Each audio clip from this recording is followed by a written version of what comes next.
Hi everyone, it's Agata from Simply Grow. It's a little video to add to our growth mindset series. So, growth mindset is the ability to see yourself as someone who can grow. Surprise, surprise. So, the fact that we can learn from our mistakes. If we fail, it's not the end of the road. We just pick ourselves up, we think what went wrong, and we build on it. So, it's all about the process, it's all about making mistakes as part of that process. So it's a fantastic mindset to have if you want to achieve things, great things in life. It's opposite to fixed mindset. So a person with a fixed mindset would think that if they make a mistake, if something doesn't go their way, that's it. That's basically it. They hit the ceiling and they can't do anymore. So we definitely as parents can do different things to encourage growth mindset in our children. And one of those things is changing the language that we use around our children. So adding certain things to make them think about the process and the effort that they put in. One of those little words is the word yet. So if you see your child, even if they're still a baby, trying to learn a new skill, and obviously different things come with time, and there are physical things that need to develop in order to achieve different things, like putting the shapes through the hole or putting the button through a little posting hole, or tying the shoelaces or putting your clothes on or brushing your teeth. So there'll be certain things that your child will try to do, but they simply won't be able to because of certain limitations that there are. So it's important in those moments to catch them and say, oh, you're trying to do it. Doesn't work. You can't do it yet, but you will be able to. It's just not yet. And it's this fantastic learning opportunity in this little moment when your child will think to themselves that there is growing to be done.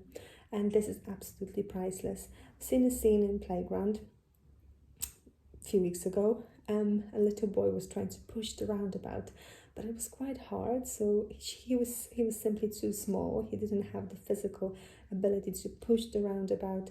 It's quite heavy. And then the bigger boy came over, helped him, and did it for him. And it seemed really easy. So his mom said, "Oh, you can't do it. You're too small." And that's fine. It's just stating the fact. There's nothing wrong with stating the obvious. The boy probably understood that.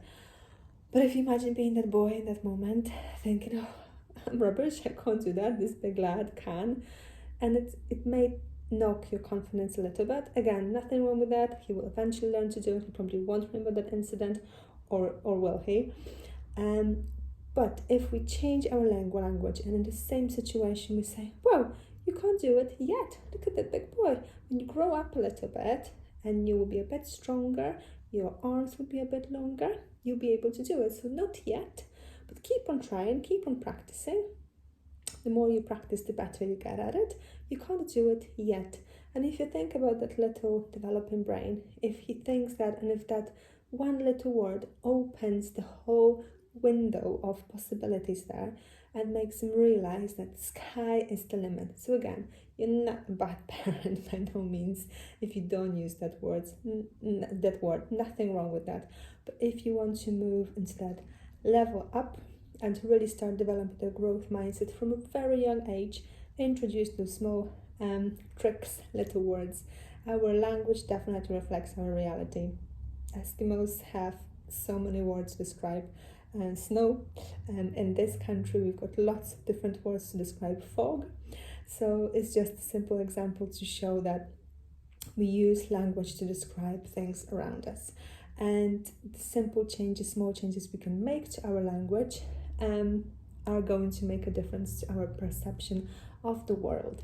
So there was a video previously, if you have a look in Instagram TV series for Toolkit, there was a video about the word tricky. I think there was another one around growth mindset, but yet is definitely another thing to add there, and to just make that small change even with your baby. The sooner you start using those little words, the more they're going to become a habit for you. And it also applies to yourself. So if there are certain things you start doing, say you try a new fitness class, if it's reopened after the lockdown, or you try a new craft, or you try to cook a new dish, the first time you try it, it's probably going to be rubbish. I personally burn everything these days, but I think it's because of the pregnancy and the hormones. Nothing works in the kitchen. But if you try something for the first time, naturally it's not going to be as good as after the 5th, the 10th, the 20th try.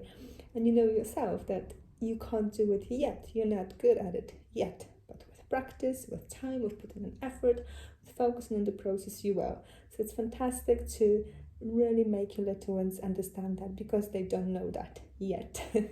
So hopefully that helps. Definitely start introducing those little changes and let me know how it goes.